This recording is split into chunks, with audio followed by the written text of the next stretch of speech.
चाय तो पीते हैं, किसी का खून तो नहीं पीते।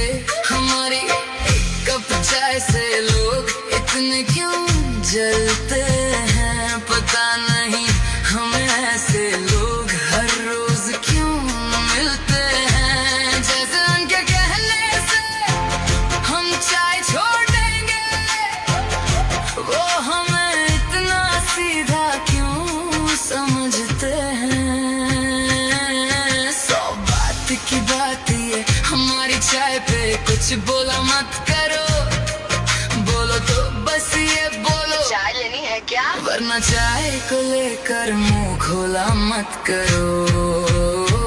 मेरी एक कप चाय तुम्हें इतनी चुभती क्यों है, तुम्हारी शराब पर तो कोई बात होती